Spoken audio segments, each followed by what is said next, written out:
Second.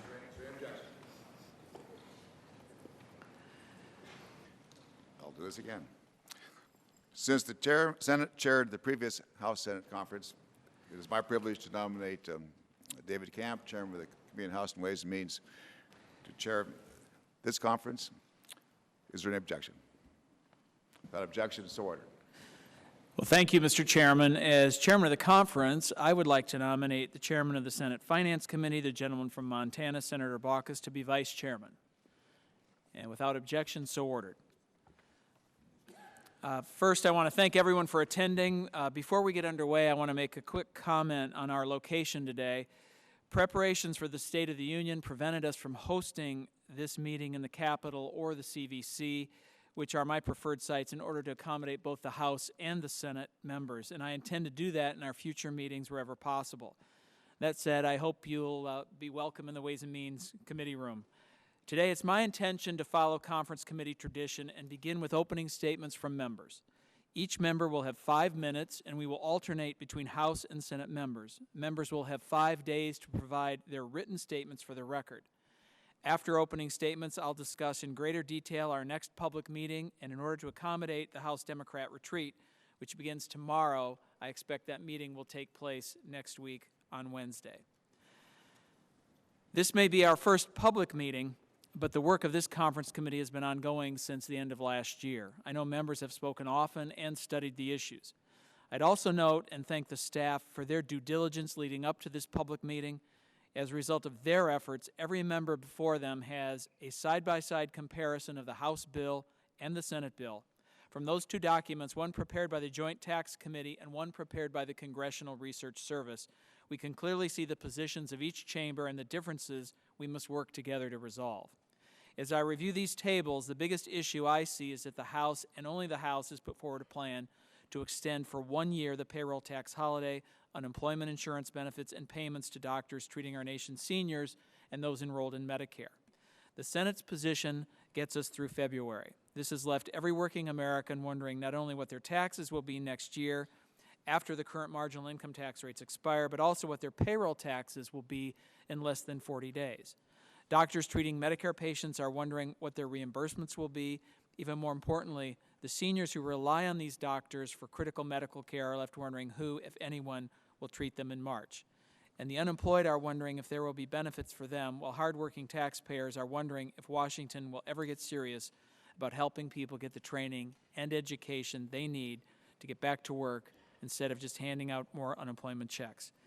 In the last few years, extensions of the unemployment program have already added nearly $200 billion to our debt.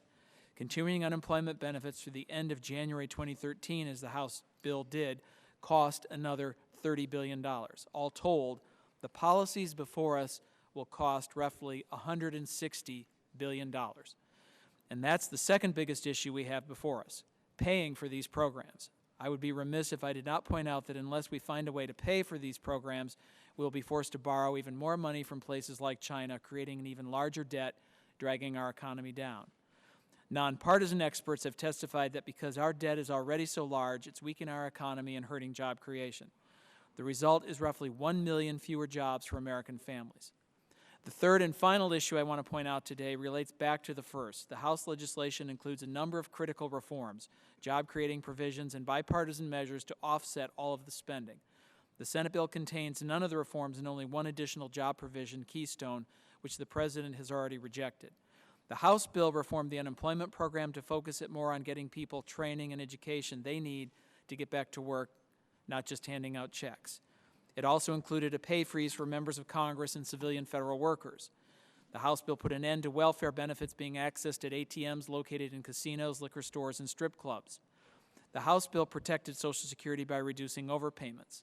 It also included a provision that saves taxpayers $9 billion by cracking down on fraud and abuse that is known to exist in a refundable tax credit program. The House bill provided for economic growth and job creation in the high-tech industry through spectrum and auctions, and the House bill cut taxes to promote business investment and hiring. So these are the 3 big issues I see before this conference committee. 1, the Senate bill extended programs for 2 months when the American people need and expect at least 1 year. The Senate bill, unlike the House bill, provides no indication of how the senators would pay for longer-term extensions, and the Senate bill contains a straight extension of these programs without any of the before-mentioned reforms and has no additional measures to help get Americans back to work. The differences in the positions between the House and the Senate are further complicated by the fact that the Senate version is now currently the law as a result of passage of H.R. 3765. Thus, under House procedures, the scope of conference is effectively the House bill. As you can see, we have our work cut out for us. I'm confident that if every member of this conference committee is committed to finding a solution, we can and will do it. With that, I will now turn to my good friend from Montana, Senator Baucus, for the purpose of his opening statement. Thank you, Mr. Chairman. Dr. King once said, "We may have all come on different ships, but we're in the same boat now." We've all come from different places. We've fought for different priorities, but we're now all in the same boat. Families in Montana and across the country are watching to see if we can deliver. They're watching to see if Congress can work. I believe we can. But this isn't about a Washington debate. It's about the consequences to our economy if we don't deliver. Those consequences are real. They affect each and every family we represent. Those families, like the Beckett family in Butte, Montana, are the reason we're here. If we don't extend the payroll tax cut, Jeff Beckett, an electrician, will pay $800 more in taxes this year. That's $800 the Becketts can't spend on groceries at the local Albertsons. And that's money Jeff can't use to take his daughters Piper and Paige to the Silver Bowl Pizza Parlor on Friday nights. That's $800 not pumping into the local Butte economy. And that's just for one worker alone. If the payroll tax cut expires, 160 million Americans will have less money in their pockets March 1st. That would hurt families. It would harm our economic recovery. The Congressional Budget Office, our nonpartisan scorekeeper, says that allowing the payroll tax cut to expire could reduce job creation by 900,000 jobs. Other estimates show failing to extend the payroll tax cut and unemployment insurance would cause GDP growth to decline by as much as 2 percentage points. It's our job to work together here to make sure this tax cut doesn't expire. We need to show that we can rise above politics for the good of the country. In December, along with the payroll tax cut, Congress passed a 2-month extension of unemployment insurance, health extenders, and provision to make sure seniors have access to their doctors. And we have an opportunity to extend other provisions that expired at the end of 2011, commonly known as tax extenders. We must pass as many of these provisions as possible for the remainder of 2012. Seniors, families, businesses depend on them to pay their bills. They'll provide needed certainty and continue boosting our economic recovery. It will help deliver the jobs and economic growth that we need. So let us realize that we have an opportunity. Everything's an opportunity. This is an opportunity. It's a major opportunity. We should seize it. Let's put aside our differences for the greater good and find a balanced solution. Let us fulfill our responsibility, the American people who sent us here, to extend the payroll tax holiday and unemployment insurance benefits. Let us make sure seniors have access to doctors. Let us use this conference to show we can work together for families across the country, like the Becketts in Butte, Montana, like other families all across our country. Thank you. Thank you. Senator Kyle is now recognized. Thank you very much, Mr. Chairman and colleagues. I know that 1 month seems like a long time to get our work done, but it's going to go by a lot faster than we think. And so I think we're going to have to devote a lot of time and effort, but to me anyway, it is a job that we can accomplish. First reason we have to accomplish it is that I don't think we're going to get more short-term extensions from our colleagues. They expect us to get our work done. And secondly, if you've ever had anything to do with payroll administration, we're going to drive those people crazy if we can't get the issue resolved. So we've got to get it done. We can get it done. One bit of good news is that despite the failure of the Joint Select Committee to come to a conclusion, we did a lot of work in identifying literally hundreds of billions of dollars of potential offsets. And while I can't contend that we all agreed on all of them, there was a lot of common ground created in that work. And so we have a great work product, I think, from which we can build. Understanding, of course, that as the chairman said, we are going to have to deal with the reality of the scope of conference created by the passage of essentially just a House bill here. A third point on unemployment insurance, this is a matter that ought to also be doable. I think there's recognition on both sides that we need to shorten the time and we need some reforms. Obviously, there'll be a discussion about which of those reforms will do the most to help to get people back to work, but we'd ought to agree to that prospect. And talking about getting people back to work, we'd ought to be doing something here to actually create jobs, not just put a Band-Aid over the problem that people have because they're uninsured by providing an extension of the unemployment benefits. In the first bill that was passed, we tried to do that with the Keystone Pipeline. And it is very lamentable, I think, that the President did not see fit to approve that pipeline in view of a number of jobs that could have been created and the other benefits from that. Obviously, that question will have to be discussed again, as will other provisions in the House bill, which I would think we would find some common ground on, like the 100% expensing extension, the Boiler Act rules that have an application around many of our states, most of our states, I think, and perhaps we can find some other ways to actually promote job creation rather than just dealing with the effects of unemployment as unemployment insurance does. And finally, we have both an opportunity, as Senator Baucus said, and also I think an obligation to ensure that the people that we ask to take care of our senior citizens in Medicare are properly compensated for their services, not just for their benefit, but for the benefit of the seniors who rely upon their care and who are finding fewer and fewer physicians willing to take new Medicare patients. We need to find a way to provide proper compensation for them, and if we're able to do so, even perhaps solve some longer-term problems with that compensation process. So, Mr. Chairman, I think the goodwill of this group is evident, and the resources are there for us to solve the problem. We have the time to do it, but not any time to waste. Thank you. Congressman Levin's recognized for 5 minutes. Thank you. Well, we just got started. I think it's already clear, only a few of us have spoken. I'd sum it up this way: the time is short and the issues are challenging. And I think we all agree we need to somehow rise up to the challenge. I think that's especially true because we convene at a critical juncture for our economy and for millions of American families, millions. What is at stake is the continuation of our economic recovery. In December, we saw the strongest job growth in months. More than 200,000 private sector jobs were created, and 3.2 million private sector jobs have been created over the last 22 months. Despite this progress, over 13 million Americans are still looking for work, and I wish we could talk to all of them. We need to ensure that 160 million workers continue to benefit from the payroll tax cut, and that nearly 5 million unemployed workers don't lose their unemployment insurance benefits while they look for work, both of which support economic growth. And we must ensure that more than 46 million seniors continue to have access to their choice of doctors. In addition, American families and businesses cannot afford the kind of last-minute uncertainty they were forced to confront last month. I would hope we could agree on that. We need to arrive at a bipartisan outcome in a timely fashion and without crisis.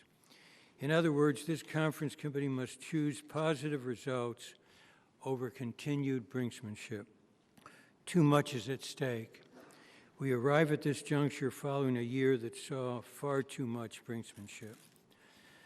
Federal unemployment insurance benefits for nearly 5 million workers are at stake. I emphasize this: long-term unemployment remains close to its highest level on record. in large part because we still have roughly 6 million fewer jobs today than when the recession started in 2007. Every day is an emergency for those without a job, and it's still too difficult to find one. I was reading the Wall Street Journal a few days ago, and last week the chairman of President George W. Bush's Council of Economic Advisors said this, I quote, "Because the number of unemployed is high and the number of hires is low, the statistical likelihood that an unemployed worker will find a job is just over 1/3 as high as it was in 2007. Congress has historically provided unemployment benefits on an emergency basis. If you look at the record over the last 20 years, Congress has not required an offset to maintain a federal UI program, with the exception of the current stopgap bill we are now operating under. The payroll tax cut for 160 million workers is at stake. If we don't pass a full extension, as has been said earlier, a family struggling through the economic recovery, making $60,000 in Butte or anywhere else, will see its taxes go up by $1,000 beginning March 1. Allowing that to happen would not only hurt those families, it would hurt growth. As economists have estimated, failure to continue the payroll tax cut for 2012 and federal unemployment insurance would reduce economic growth by a full percentage point this year and destroy 1 million jobs.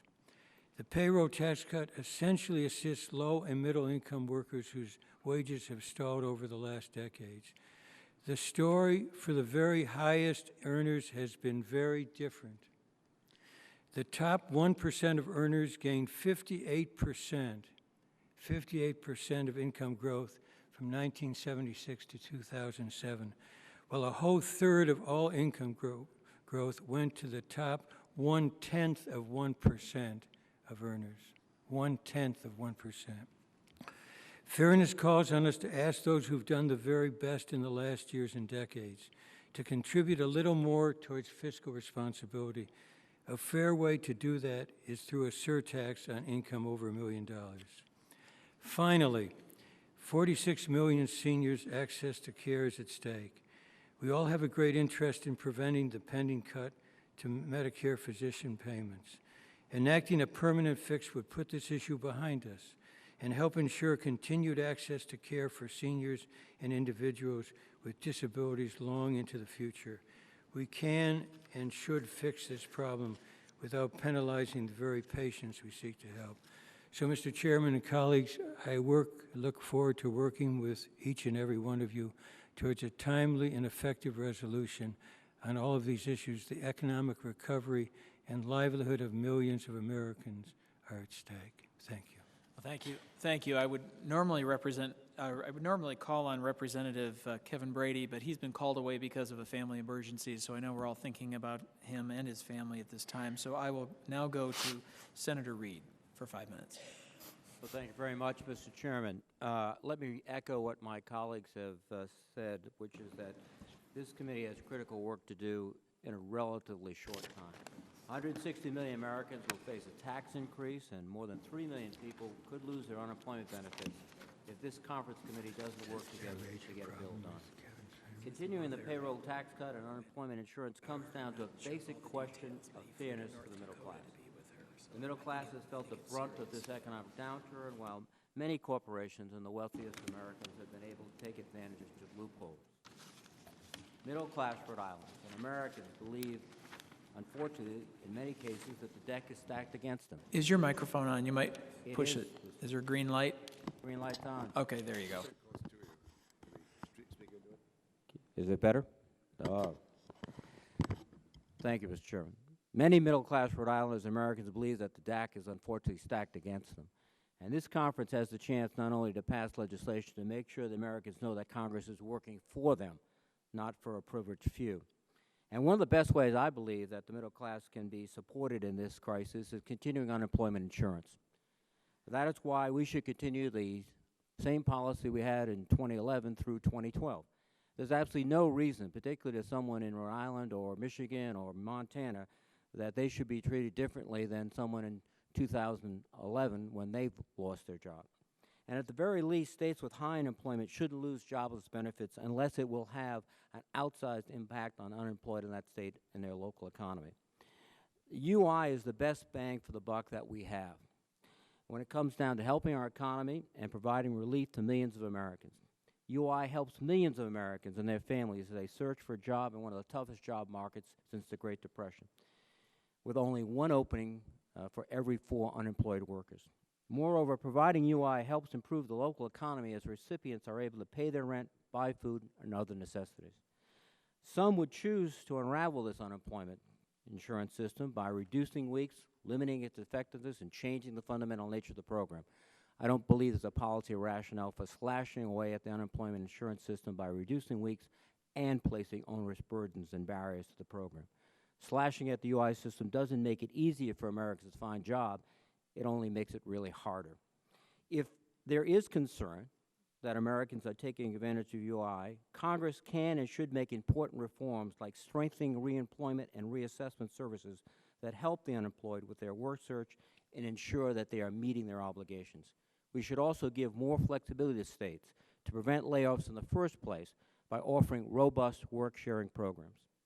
UI is one of the best countercyclical programs we have. Federal support has been a direct lifeline to 18 million Americans since 2008, and if you include households, that number climbs to 50 million Americans. These households represent a broad swath of Americans because job losses have happened at every level and segment of our economy. Continuation of UI benefits has in the past been, as my colleague Mr. Levin pointed out, classified as emergency spending. Unfortunately, some in Congress have now demanded that we offset UI. This blunts the economic impact of this tool. If Congress decides ultimately to offset UI and the payroll tax cut, it should be done by asking the wealthiest in our nation to contribute their fair share, either through a millionaire surtax or by giving up lucrative tax loopholes, and at least paying the same rate as the middle class. This makes sense in terms of policy and plain fairness. This conference committee must produce a reasonable and balanced bill to get my support. Millions of Americans are relying upon us to get to work, provide certainty and relief to them and to their families. And I hope Congress can and will reach these goals. Thank you, Mr. Chairman. Thank you. And now Dr. Price is recognized for 5 minutes. Thank you, Mr. Chairman, and good afternoon to my committee members. It is refreshing that we're here today, utilizing a conference committee, as is done under regular order, to work out differences between House and Senate legislation. And there's absolutely no denying that we have differences on how to fulfill our responsibility. However, there should be no disagreement on the need to restore a modicum of certainty for job creators, families, doctors, and seniors. The current pervasive lack of certainty across this country is having a remarkably negative impact on our economy and on the general trust that the American people have on us here in Washington. So with our actions in this committee and in the weeks ahead, we can help restore some of that certainty and regain some of that trust. Now, a lot of focus, rightfully so, has been on the temporary payroll tax holiday extension and unemployment benefits. We need to find a resolution to our differences on these issues and ensure that they do not add to our debt or further endanger the solvency of Social Security. We do current seniors and future generations no service by increasing the likelihood of a fiscal nightmare in Social Security. That being said, our focus there should not diminish the importance of finding a common-sense, responsible agreement on how to move forward with the Sustainable Growth Rate, the SGR, which determines how much doctors are paid to treat Medicare patients, and by extension, all patients. This is about caring for our nation's seniors, ensuring their access to quality, affordable health care. That's not an issue that should take a back seat or be compromised. In the House legislation, we called for a 2-year fix to the SGR to stave off a nearly 30% cut in the payment rates. A 30% cut would do severe damage to the ability of doctors to treat Medicare patients, and all patients, and for Medicare patients to access care. This comes at a time when nearly 1 out of every 3 primary care doctors are limiting the number of Medicare patients that they see. Furthermore, the President's health plan, passed into law, unless changed, will take more than $500 billion out of the Medicare program currently and put in place an unelected board of bureaucrats who will decide what care they'll pay doctors to provide for seniors. This is just plain wrong and will compromise the care patients receive. A 2-year temporary SGR fix is by no means a solution to the payment formula issue. I have joined with many of my colleagues and have been fighting for a longer-term solution with complete repeal of the SGR formula. But a 2-year fix does provide us a little breathing room. Now, the House legislation presents a stronger level of certainty for our seniors and their doctors. That should be the overriding purpose of these negotiations: certainty. Certainty for families, certainty for small business owners, certainty for job creators and for physicians and for seniors.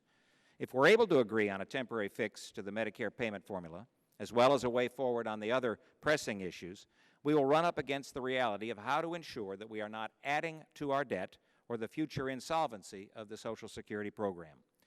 One idea from our Democratic colleagues proposed in the past has been a tax increase on hardworking taxpayers and job creators. Such an idea is clearly not sound economic policy. We should not be taking more money out of the economy and thereby decreasing the private capital available to grow enterprises and create jobs.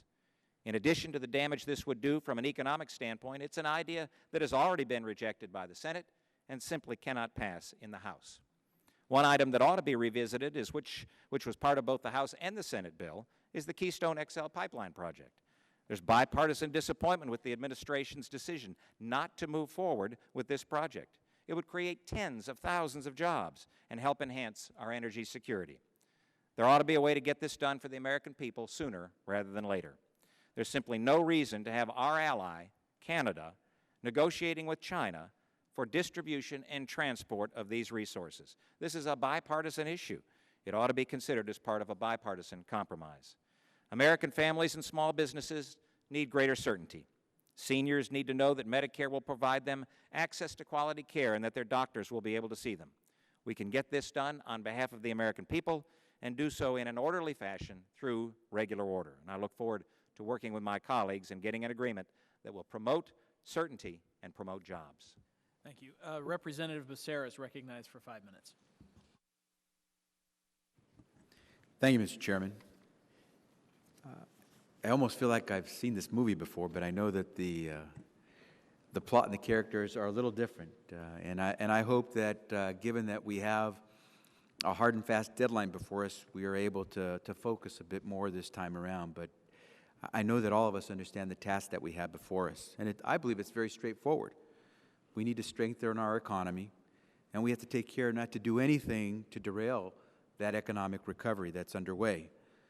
As Mr. Levin pointed out, we've seen some job creation, 3.2 million jobs over the last 22 months. Last December, 212,000 jobs created.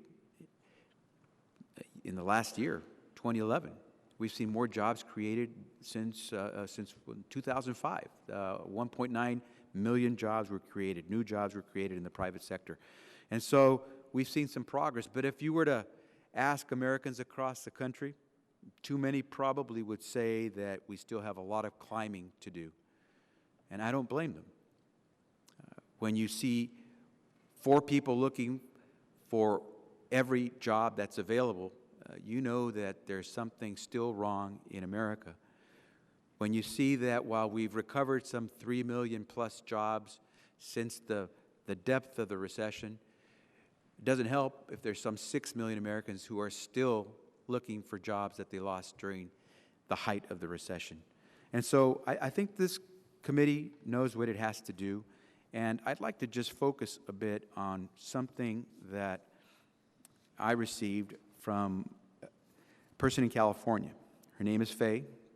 She writes, I have been unemployed since October 2010. I have sent out over 3,000 job applications, have had 33 responses, 4 interviews, and was told by each one that I am overqualified or undereducated. I am a bookkeeper, and I have an AA in mathematics and bookkeeping certification. I am very grateful for the benefits that I receive through unemployment, but in order to survive, I moved myself and my teenage son into a shared apartment in San Francisco. This is fine. We shared a bedroom separated by a screen. We shared the flat with 4 other roommates. This is fine. Not ideal, but we are not homeless. We barely have enough food, but we do not qualify for food stamps. So I have learned to eat less and try to make each dollar go very far. There are no extras in our lives, no internet, no TV, no going out. I am okay, but it is painful at times.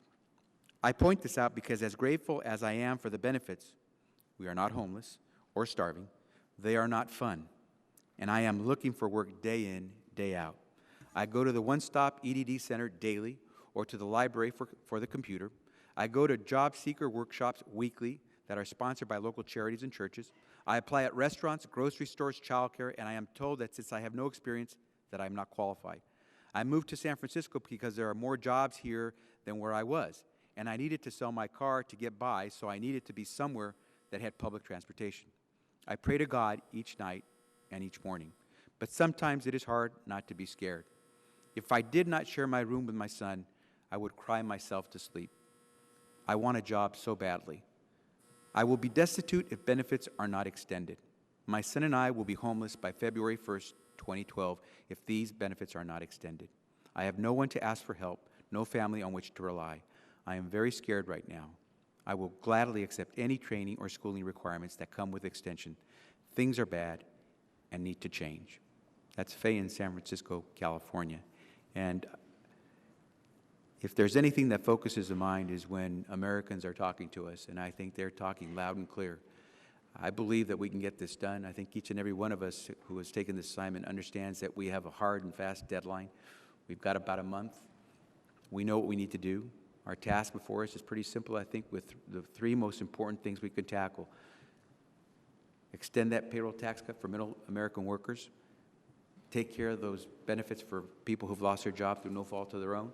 And give seniors and their doctors the security and certainty they need to know that Medicare will be there the way they need it. We get that done, we can talk about a lot of other things, but first and foremost, let's focus on the task at hand. Let's focus. Faye is very focused. We should be as well. With that, Mr. Chairman, I yield back. Thank you. Thank you very much. Senator Crapo is recognized for 5 minutes. Thank you very much, Mr. Chairman. And at the outset, I want to also extend my thanks to both the chairman and the vice chairman for having an open conference. I do believe that we will be able to get our work done effectively and take this opportunity that we've been given to deliver to the American people on some very critical issues at this point in time.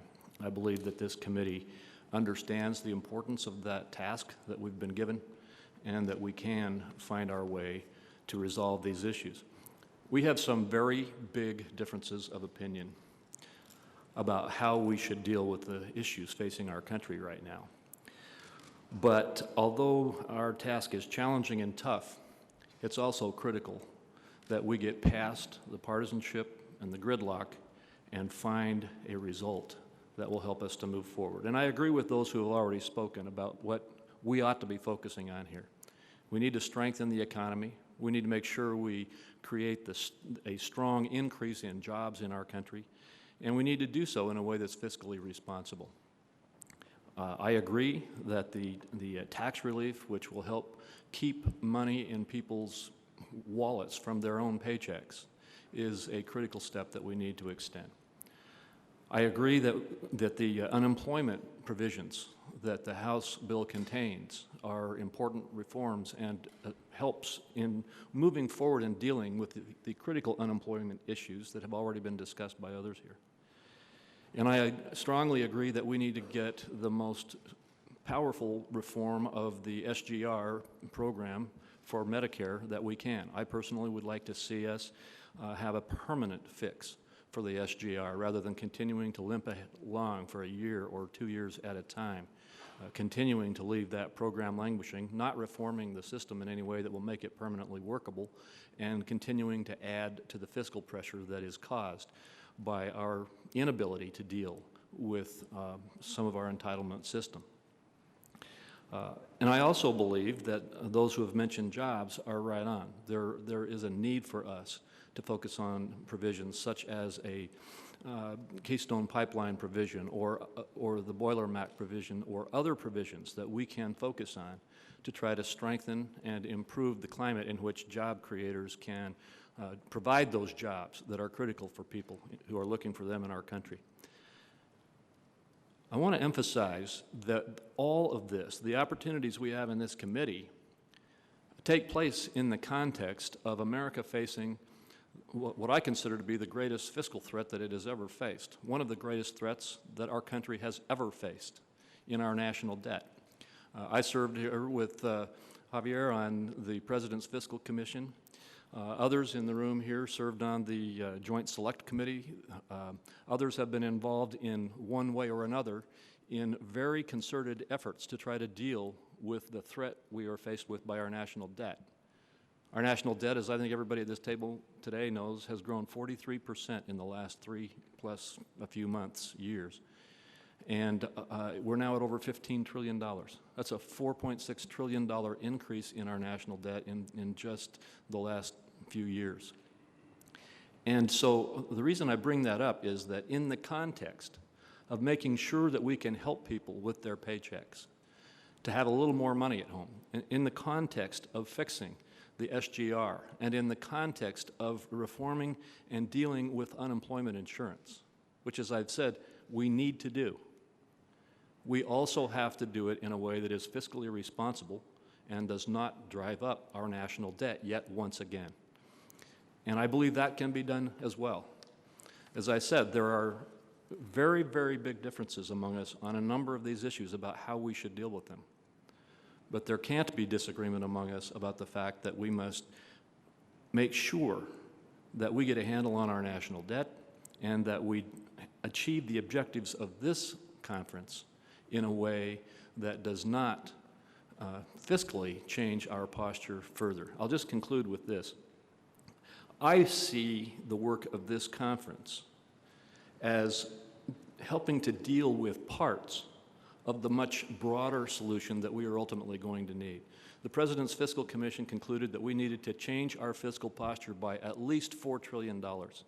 I think that was actually low.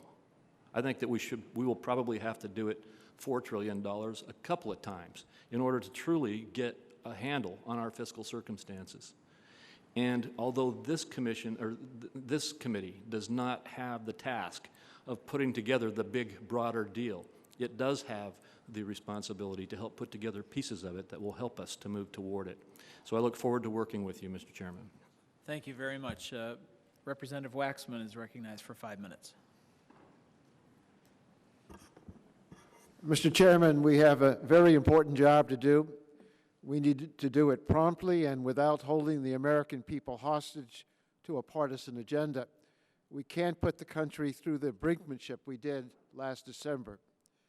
Here's what I believe we must do. We should enact a full year's extension of the payroll tax reduction. We should enact a full year's extension of unemployment insurance benefits. And we should protect seniors by solving the problem of inadequate payments to physicians under Medicare. The first two items on our agenda, extending the payroll tax reduction and unemployment insurance, are temporary measures made necessary by the lingering economic effects of the Wall Street collapse. But the third item, ensuring adequate compensation of doctors providing care to seniors, is a recurring problem. The answer should be a permanent solution, not another short-term fix that only makes the long-term problem worse. These are goals I hope everyone on this conference shares. Our challenge will not be in agreeing on these priorities. It will be on whether and how we pay for them. Unemployment benefits have traditionally been covered on an emergency basis without offsetting savings. That should be our guide here. There's also a case to be made for extending the payroll tax reduction on an emergency basis. We shouldn't weaken its stimulative effect by pulling money out of the economy somewhere else. I recognize that not everyone on this conference shares this view with regard to every provision being discussed. If we need pay-fors for some of these provisions, we should look first to raising revenues from millionaires who pay less in taxes than the secretaries who work for them, or the waiters and waitresses who serve them meals. There are plenty of corporate loopholes we should close that will raise billions. With oil prices at $100 a barrel, the special tax breaks for oil companies deserves to be at the very top of our list. And we should also take seriously the suggestion by the American Medical Association, the hospitals, and others to use the war savings to help find a permanent solution to Medicare's physician payment formula. President Obama kept his promise to end the costly war in Iraq and is in the process of ending the war in Afghanistan. We have savings as a result. They should be on the table. I would also support raising revenues through spectrum auctions if we can get the policy right. The House spectrum provisions are objectionable in their current form. They contain provisions that appear to be designed to benefit AT&T and Verizon at the expense of market competition.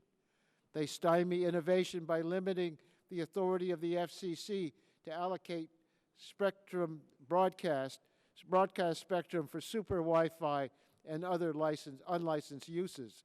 And they are opposed by police and firefighters across the nation because of glaring deficiencies in their public safety provisions. I'm prepared to negotiate in good faith with Republican conferees to clean up this title of the bill. If we can do that, we can raise $15 billion or more by buying underutilized spectrum from TV broadcasters and reselling it at a higher price to wireless carriers facing growing spectrum shortages. We have the chance in this conference to strengthen our economy and protect vulnerable seniors and the unemployed. Let us not squander this opportunity. The bill passed by the House Republicans in December is full of provisions that would harm Medicare, cut Medicaid, undermine the Affordable Care Act. They raise premiums for millions of seniors and families, jeopardizing the promise of Medicare and affordable private health insurance coverage for American families. We must categorically reject these provisions. We need to get this done. We should learn the lessons of last year and move forward on a businesslike basis to complete the work on issues over which we are in fundamental agreement and leave the political games behind us. We have a whole election year to play those games. We only have 1 month to do the job that this conference has been assigned. Thank you, Mr. Chairman. Yield back the balance of my time. Thank you. Now, Representative Tom Reed is recognized for 5 minutes. Thank you, Mr. Chairman. Thank you to my colleagues. One thing you'll notice in me is I rarely ever use a scripted speech. And that's because I came to Washington not to stand before cameras, not to stand before public events. I came to Washington, left my businesses and my family to do the people's work. And I'm going to talk about the elephant in the room in the sense of I wish this meeting happened over a month ago, and I'm glad my colleagues in the other chamber, as a freshman member of the House, I've heard a lot of stories about you. And, and the reality is you're just men and women who believe in the country and just have a different philosophy on how to go forward.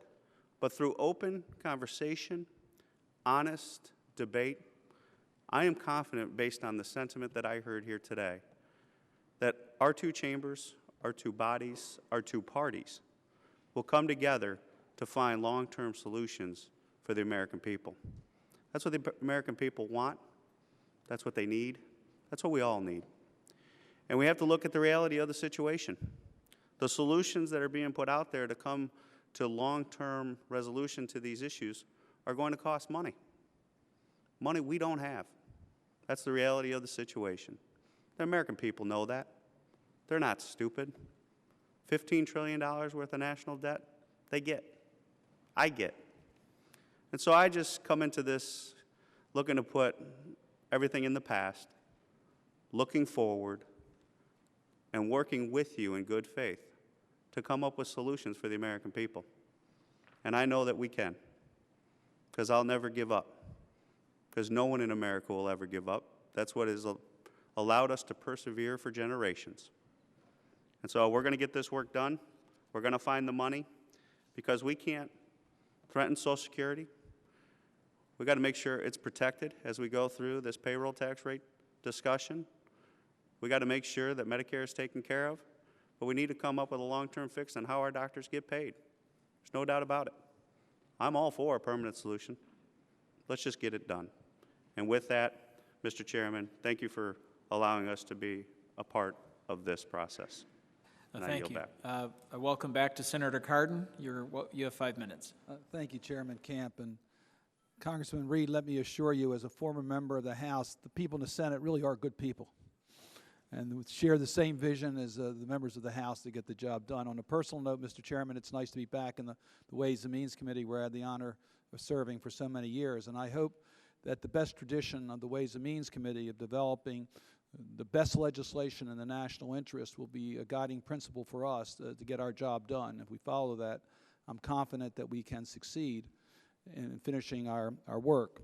I think there is general agreement on the provisions that we need to extend. We need to extend the payroll tax issues for many reasons. There's 3.1 million Marylanders who benefit for that, will receive over $1,000 in this year if we extend the program. That's more money in the pockets of Marylanders. This will be true around the nation. Consumers having more money, spending more money, creating jobs. And that's what this is about. We need more jobs in America. The unemployment insurance needs to be extended through the rest of this year, and that's the right thing to do. We need to do that. It puts more money into the economy. 65,000 Marylanders will benefit from that. I heard Chairman Camp mention the outlays on the unemployment. But I think that doesn't quite tell the full story.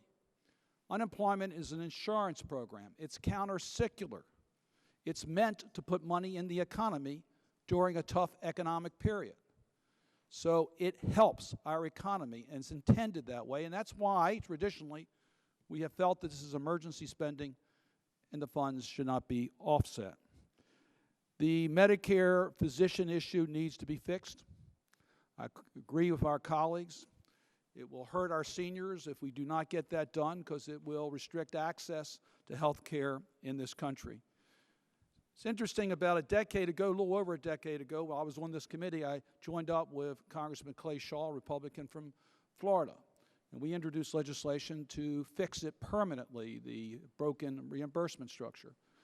The note that we got on cost then equals, for 10 years, equals about what the cost estimates today are for about 2 years. So I want to just agree with my colleagues who said it's time for us to fix this. And I hope we can do as much as we can to permanently correct this. And I thank Congressman Waxman for his comments in that regard. There are other tax provisions I think we should extend. I think it's important that we deal with alternative and renewable energy. The predictability there is important, as some of my colleagues have talked about. We need to extend TANF, and there are other programs. I expect that most of our discussions are going to be on the offsets. How do we act responsibly with the budget, which I think all of us want to do. But I think it's important to point out that, as I said earlier, that some of these costs traditionally are not offset because they're counter-secular, such as unemployment insurance. And I think we need to take a look at what we're doing from the point of view of its impact on the economy. And I note that the rules in the House of Representatives use different rules for tax issues than they do for other issues. I just wish we had consistency on budget discipline. But we will work with you to find ways to be responsible, and as Senator Reed said, and I want to concur in his comments, there's a sense of fairness here. Those who have benefited the most over this recession should be asked to help contribute to the costs that we are having today. And we need to take a look at loopholes in our tax code. So I hope we will take a fair and balanced approach. Let me just say one word about a provision that's in the House bill as it relates to the federal workforce. Our dedicated federal workers work very hard every day. They protect our borders. They are doing breakthroughs in medicine at NIH. They are helping our seniors at SSA. They are protecting our food supply at FDA. They are advancing technologies at NIST, particularly with small businesses. And I go on and on and on about the work they're doing. Let me just comment, they've already made a commitment towards our deficit. The 2-year pay freeze is $60 billion. If the president's budget that includes a 0.5% increase is passed, it'll be another $18 billion that our federal workforce has contributed. There are fairer ways to balance this package. The American people are looking at what we're doing here, and they want us to succeed. I am feeling better knowing that we're having an open conference. I hope we will continue to do that. And I hope that we can complete our work fairly by understanding that we're going to have have compromises and that we need a balanced and fair approach. And with that, Mr. Chairman, I look forward to working with you, and I'll yield back the balance of my time. Thank you. And now I'll recognize the Commerce Committee Chairman, Representative Upton, for 5 minutes. Well, thank you, Mr. Chairman. This conference committee was assembled to finish our work on the Middle Class Tax Relief and Job Creation Act.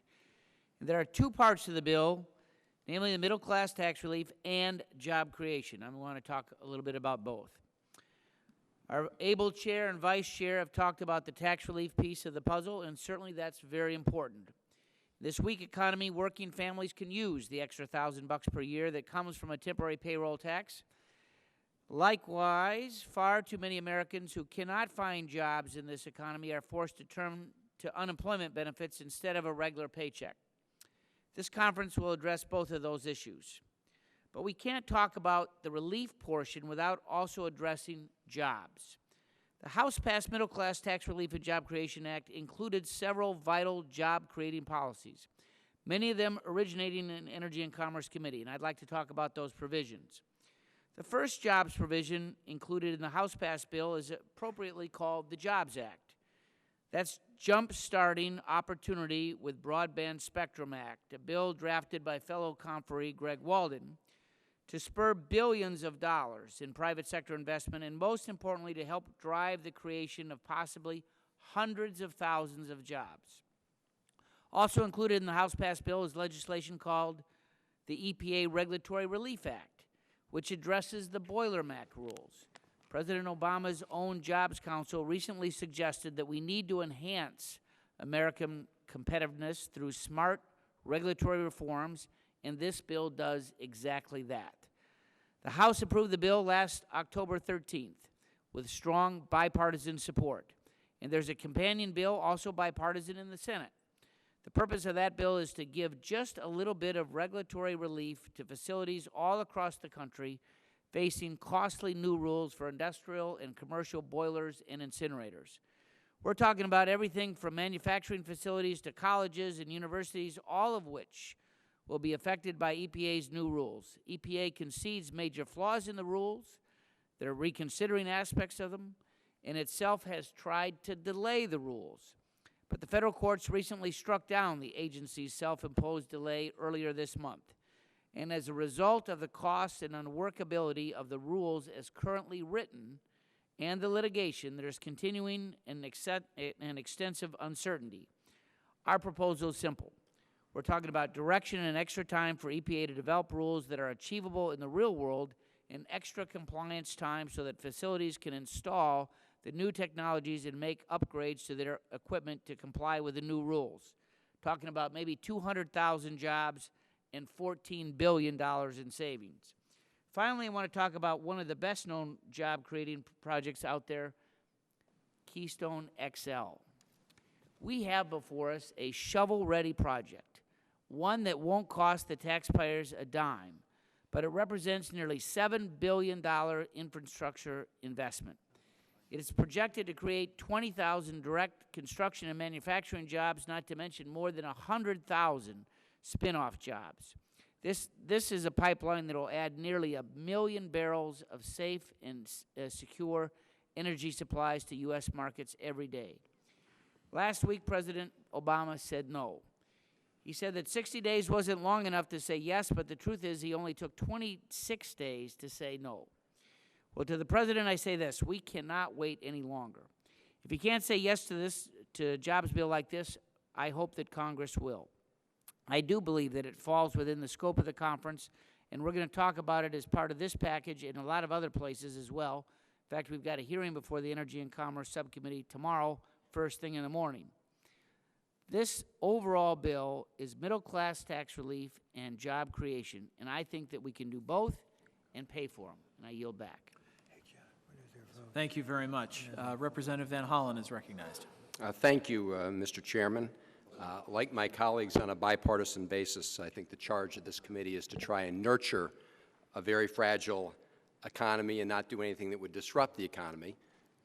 But let's face it, we all have very different views in many areas as to how we can help spur economic growth in the economy. After all, the President, who's going to be delivering a State of the Union address tonight, was before a joint session in September, put forward the American Jobs Act. We've not acted on that bill in the House. And in the House, you have various ideas on how you can help the economy. So I would suggest we focus on the three areas where, at least by a majority vote in the House and the Senate, we've already demonstrated we think that we need to do something to move the economy forward, and that's to focus on the payroll tax cut extension for 160 million Americans, that we extend unemployment insurance, as we've done in every other economic downturn, so people who are out of work have a little bit more money to pay their bills, and that means that small businesses are able to sell more goods and services, and that we deal with the doc fix.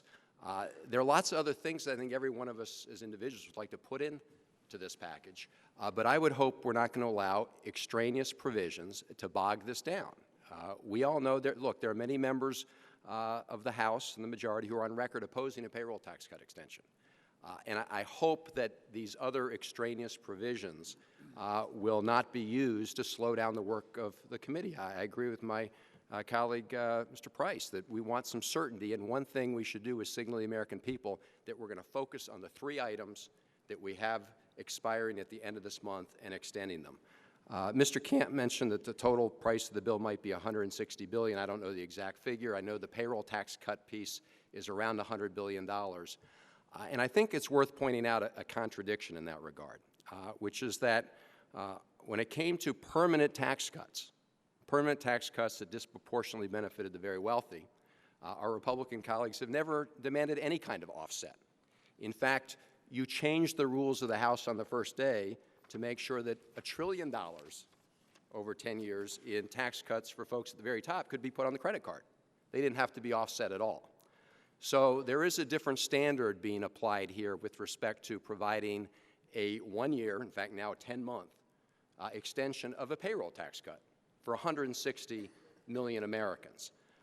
So if, as we go forward, you're going to insist on that different standard for a payroll tax cut for 160 million as compared to no offsets for $1 trillion in tax breaks for very high-income individuals, I hope you'll work with us to make sure those offsets do close some of these corporate tax loopholes. I think oil and gas loopholes are obviously an area. We've seen that hedge fund managers and private equity owners have all sorts of unfair preferences in the tax code.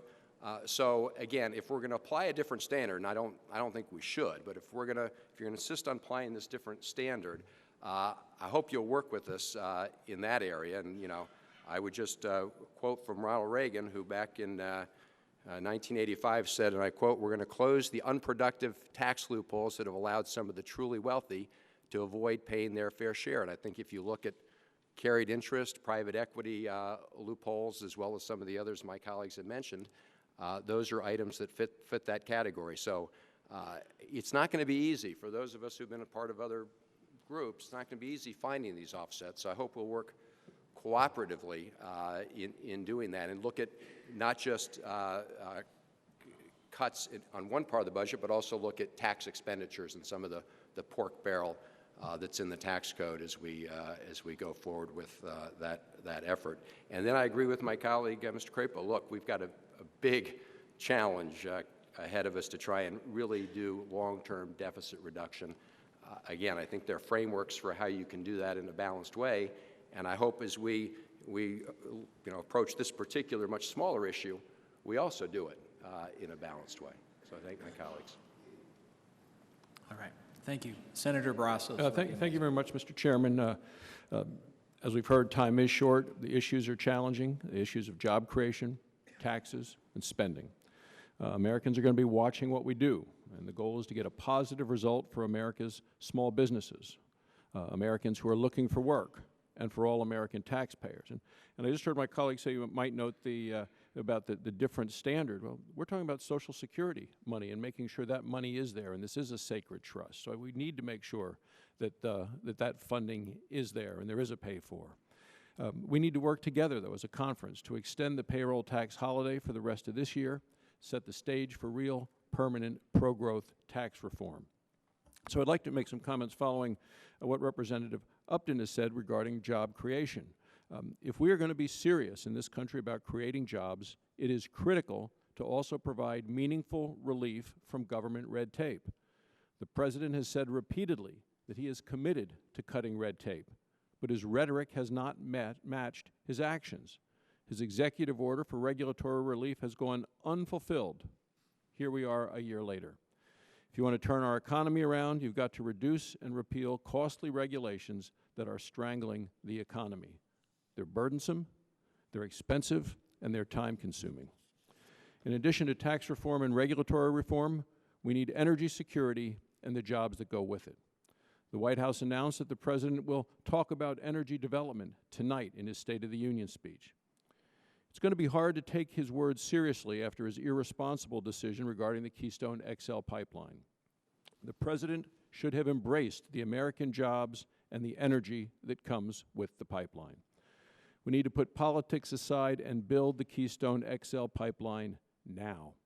If the President really believes that we can't wait, as he says, for American job creation, he should immediately reverse his Keystone XL decision. And we must work to provide the certainty to our nation's Medicare patients and the physicians who care for them. One of the reasons that we have this problem today is because the President's health care law was full of budget gimmicks and accounting tricks, not permanent solutions. Fixing Medicare's broken payment system should have been a cornerstone piece of health reform. So with that, Mr. Chairman, I'm ready to work in a bipartisan way to seize these opportunities that are ahead of us.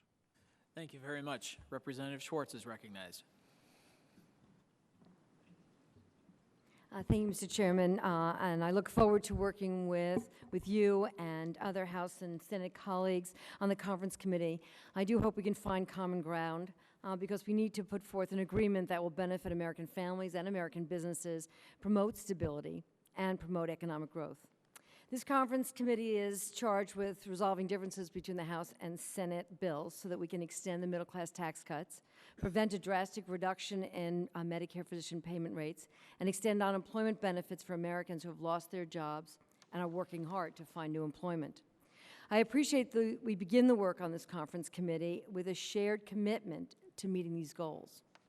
And I'm committed to working together to ensure that this plan is paid for in a responsible and fair manner. In order to strengthen our economy, we must restore confidence in our capacity to reach agreement. And we have to strengthen the middle class, and we have to create an environment in which private sector jobs can grow. By extending the payroll tax cut, we can accomplish all of these goals. Without action, 160 million American taxpayers will see their taxes increase. These are middle-class families, too many of whom are struggling to pay their mortgages, their food bills, child care, or college tuition, let alone save for retirement. This tax cut will better enable them to meet their obligations and to contribute to growing our economy. Leading economists predict that a failure to pass the payroll tax extension would cost the U.S. economy an economic growth of 1.5%. And as our economy rebounds, we cannot afford to hurt our economic growth by raising taxes on millions of middle-class families.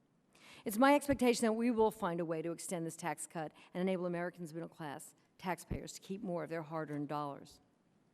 And while there have been encouraging measures of economic growth recently, our economy and our recovery is fragile. This past December marked 22 months consecutively of private sector job growth. Yet there's still millions of Americans out of work and struggling to make ends meet.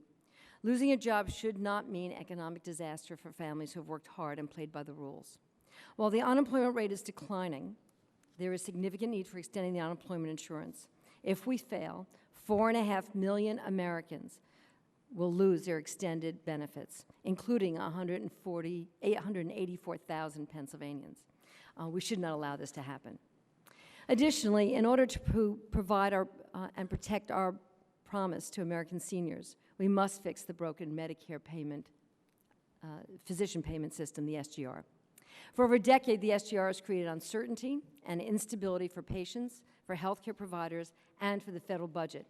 Failure to repeal the SGR and replace it with meaningful payment mechanism for physicians prohibits the drive towards innovative delivery system reforms serves as a disincentive to physician participation in Medicare, and inhibits access to doctors for millions of seniors.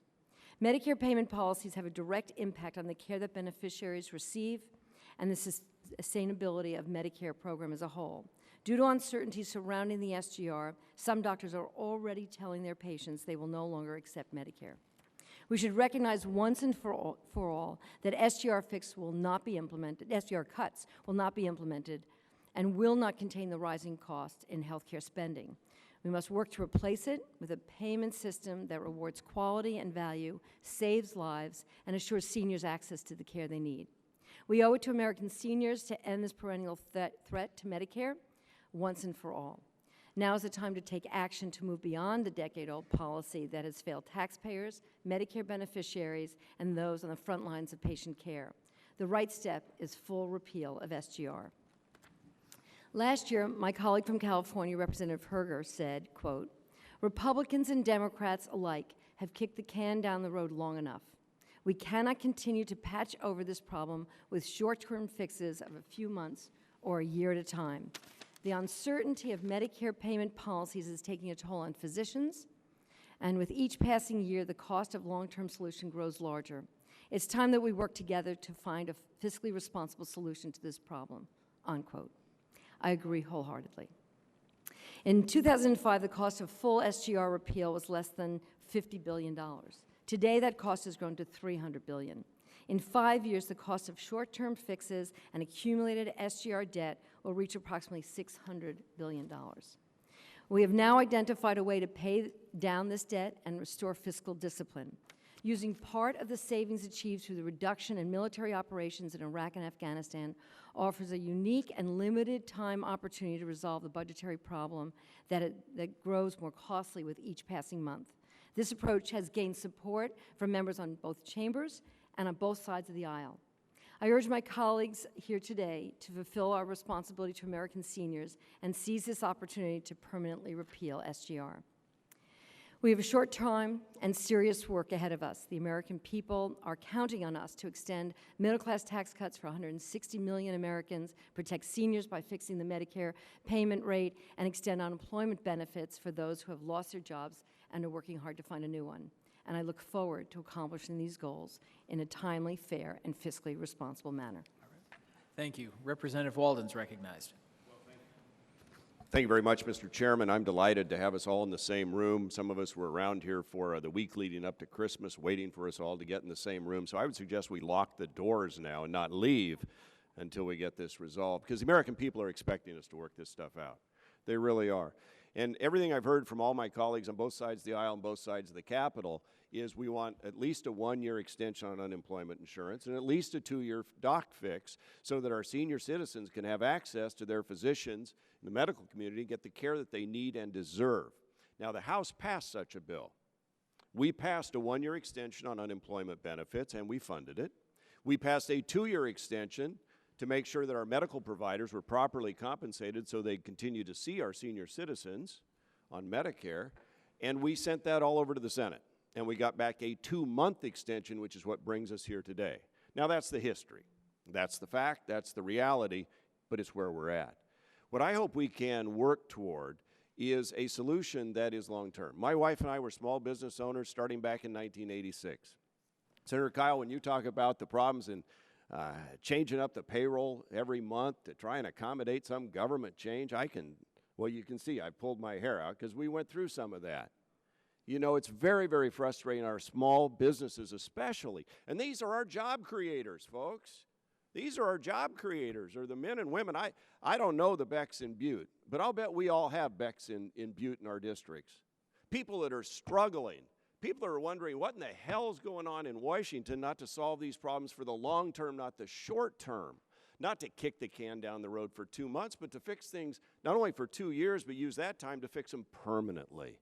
And I haven't heard anybody here around the table that says they don't agree with that notion, that we've got to do better as a Congress regardless of the label after our name or the preface before our name. Whether you're in the House or the Senate or a Republican or a Democrat, the problems are the same for America. Now, I think in terms of this bill, There are several things, and I would disagree with my friend with whom I share a birthday, but I've celebrated it more often, and that is that there are more than 3 things in this bill that need to be addressed, because you left off spectrum. Now, my colleague from California, Mr. Waxman, and I have had many hours of discussion, along with Ms. Eshoo, trying to find common ground on spectrum. But let's just understand that that spectrum piece of this legislation alone in the next 5 years could produce as much as $73 billion to $151 billion in GDP growth for our economy, and even the chairman of the Federal Communications Commission has said could produce upwards of 771,000 new American jobs. We talk about Keystone, which is also a provision that I think we need to continue to discuss and move forward on. It's 22,000 direct jobs.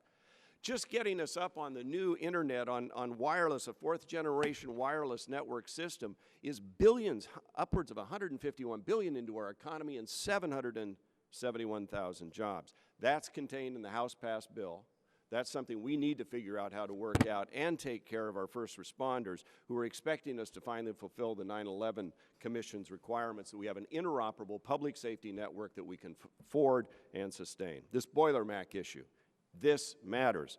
I toured a plywood plant in my district that's facing a couple of $1 million per boiler, and the way the EPA has put together these rules, they're not sure, even with the technology, it will actually work when they go to produce their plywood, because the way they run their systems and all. This could be 2,600 jobs lost in Oregon, 200,000 jobs in jeopardy nationwide, 31 boilers in Oregon, and $152 million in compliance costs. Now, I got to tell you, when you're making plywood, you're selling it into a housing market. Do you think there's really an aggressive, robust housing market right now? And when you run that back through the food chain, if you will, the supply chain, they don't have this kind of resource right now to go at all and comply with all these new regulations. Let's give them some breathing room so they can survive in this horrible economy we're in, and hopefully we can find more common ground in terms of those. And so flood insurance, I just close with that. Because whether you're in Medford, Oregon, or Milton Freewater, Oregon, flood insurance, the way it's constructed now and enforced, isn't working right. I met with a person in my district who's 3 feet higher upstream from somebody that's 3 feet lower and downstream. He has to buy flood insurance. The guy downstream doesn't, because the maps aren't right. We need to change the flood insurance program. We have that opportunity. So I would conclude by saying we have enormous opportunity around this table to resolve these issues as men and women who got here with brains and the ability to get it done. Let's do it. And with that, Mr. Chairman, I yield back the final 2 seconds of my time. All right. Thank you. Senator Casey's recognized. Chairman Camp, thank you for your leadership, and Vice Chairman Baucus and my colleague from Pennsylvania, Allison Schwartz. And we're thinking of Kevin Brady today. I know we're thinking of him and his family. Kevin and I worked together on the Joint Economic Committee as chair and vice chair, so we're remembering him today. We've got very important work to do in the next number of days and weeks to strengthen the United States economy.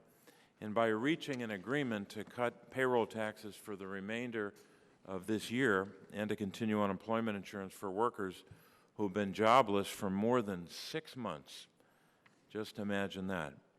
If we do that, we can help Americans get back to work, and we can also bolster the recovery itself.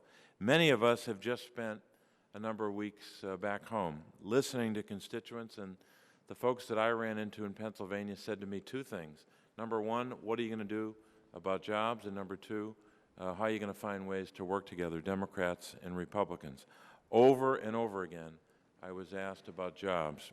So we've got work to do, and the work of this conference committee can be and must be a big part of that answer.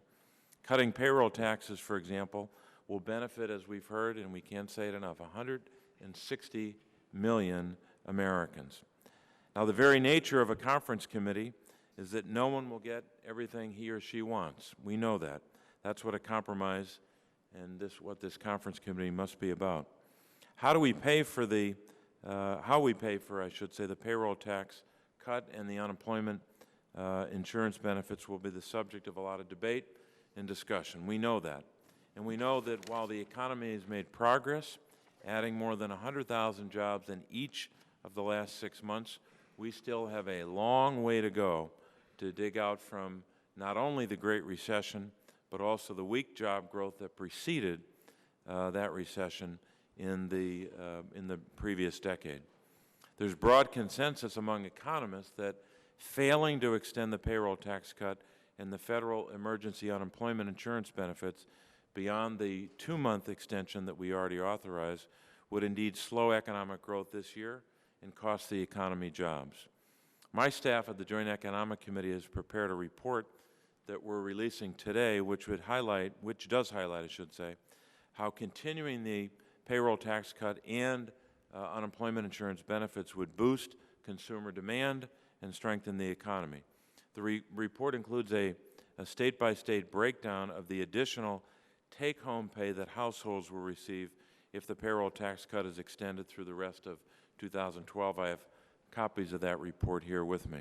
Additionally, the report provides an analysis of the economic impact of failing to continue unemployment insurance and the payroll tax cut for the remainder of 2012.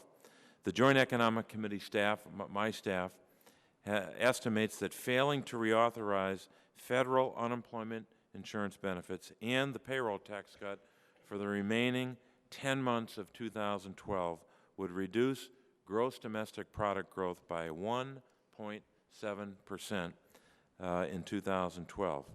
And we should say this in the context of what the blue chip forecasters are telling us for that same measurement, gross domestic product growth, in the first quarter of 2012, at an annual rate of just 2 percentage points, edging up to just 2.1% in the second quarter. So the forecast for growth is not that great. Thank God it's at 2 or better, but it's not that great. That's why we need both of these measures passed. We don't have the luxury of jeopardizing the modest economic growth that's currently forecast. And as we look at both revenues and spending to identify the pay-fors, we must be careful not to make cuts that offset the stimulative effect of unemployment insurance benefits and payroll tax cuts, and therefore put at risk the whole economic recovery itself. Finally, and let me say this by way of conclusion, as we begin our work today as a committee, we should keep our focus on at least 2 numbers: 13.1 million Americans who are unemployed and struggling to make ends meet. Second, 160 million workers who will benefit from a payroll tax cut through the end of 2012. I look forward to the work from both chambers and both parties. The task before us is very clear, and the challenge is urgent. I'm confident we can work together and come together to strengthen the United States economy. Thank you, Mr. Chairman. Thank you. Dr. Hayworth is recognized. Thank you, Mr. Chairman.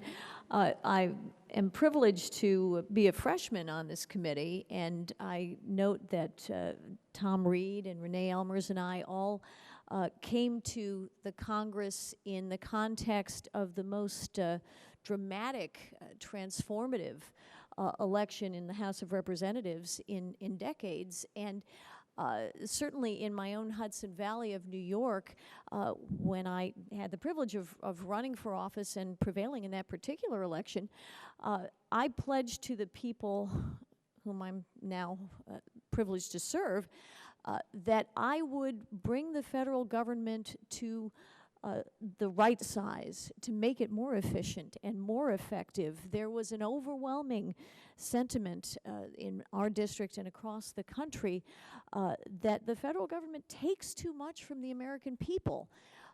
We are here together, talented and dedicated men and women, all with great hearts and great minds for this task, and we are at the nexus of philosophy and practice. We are certainly entitled to our own opinions. We hold them strongly and passionately. We cannot have our own version of the facts. So I look forward to considering with you all the reasoned arguments for or against ways in which we can approach this challenge. And fundamentally, what we have is a great nation, a magnificent nation, the most remarkable in history for the opportunity and the promise that it has offered humanity. My own mother among them. My mother grew up in England and immigrated here. I'm a first-generation American. We have, over the course of decades, taken on obligations that have become, for reasons of demographics, scientific advancement, and a variety of other circumstances, have become enormously costly. And we have a responsibility to carry those out. As a physician, and I practiced for 16 years, 20 years in the academic setting and in private practice, I'm acutely aware of how important, particularly with parents who are senior citizens, of how important it is for our patients and doctors to have a Medicare system that works for them. And it does have repercussions, no question, for the rest of our health care. Certainly I was elected with the strong thought in mind that we need a long-term approach to our health care that makes sense. But we need to provide that reassurance today to all of those who provide care to our seniors, and to our seniors, of course, themselves, that we can assure them that they will have access to the doctors whom they prefer and on whom they rely. That is a costly proposition, there's no question. So I certainly am cognizant of the fact that every dollar we spend, that the federal government spends, comes from the pockets of America's workers and very hard-working, hard-pressed taxpayers. 40%, 40 cents of every dollar the federal government spends is borrowed. And those are obligations that are going to accrue to generations who don't necessarily have a direct voice at this table, although through all of us they must have. And these are the contextual thoughts that we bring to mind as we approach the issue of the sustainable growth rate of the Medicare reimbursement consistency. And certainly in the House of Representatives, we passed a 2-year bill that was compassionate and sensible and was also paid for, which is a crucial issue. Unemployment insurance, no question, is something that millions of Americans sadly rely upon, but it points up the fact that we need to have an economy that grows, and we cannot have that growth unless we allow Americans to utilize the resources that they create to save and spend and invest in their own communities. So we need to represent here that respect for our citizens and our taxpayers that has made us such a great and magnificent nation. And of course, the payroll tax holiday is very important to American citizens, which is why we made it a year. But those savings for our taxpayers have to come responsibly from other parts of the budget, because they are not like other general revenues. They are already committed in the Social Security Trust Fund. So it's a privilege and an honor to work together with all of you thoughtfully and carefully and responsibly on lasting solutions to all of these problems that will serve our citizens, about whom we care so much, in the best possible way. Thank you. Thank you very much. Representative Elmers is recognized for 5 minutes.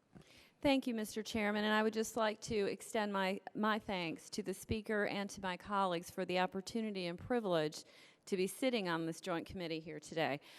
I am very encouraged by what I am hearing here today. I think we agree on more than we disagree on, and I think it's pretty evident as we've listened to everyone's opening remarks where those situations are. I think we all agree we need a year tax holiday, payroll tax holiday for our working Americans.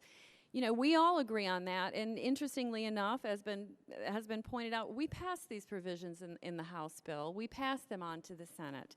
We believe that these things, as the American people do, that not only do we need to be making these efforts, but we need to be paying for them.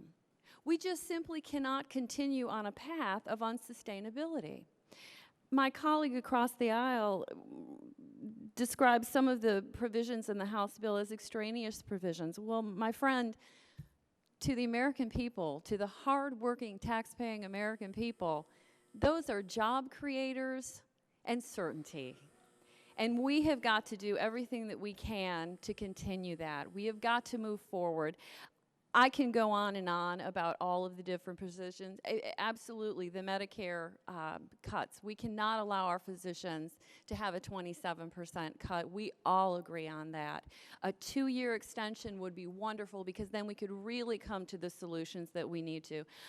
I have a constituent back home, Donna, who just told me that because of family decisions, She had to move her mother, who is on Medicare, from about a 50-mile radius. She cannot find a primary care physician who is taking new Medicare patients. That is already the situation in this country, and we simply have got to fix the problem.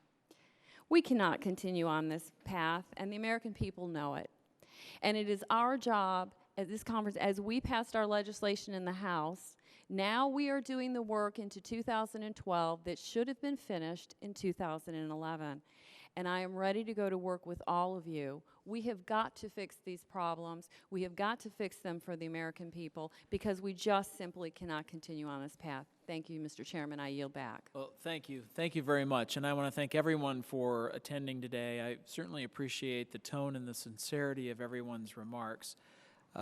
As I noted earlier, the House Democrats leave tomorrow morning for their retreat. And so I expect that our next public meeting, my intention is to hold our next public meeting next week on Wednesday, February 1st, and I'll announce a time, the exact time later, or if for some reason that date should change. But at that meeting, I would expect us to be prepared to explore in greater depth some of the specific policies that have been raised today by many of the speakers, such as, do we extend the payroll tax holiday for an additional year? 2, do we want to extend unemployment benefits through January 2013 as the House bill does? 3, what reforms of the unemployment program should be adopted to help Americans not only get back to work, but also reform a program so it does more than just write checks to people?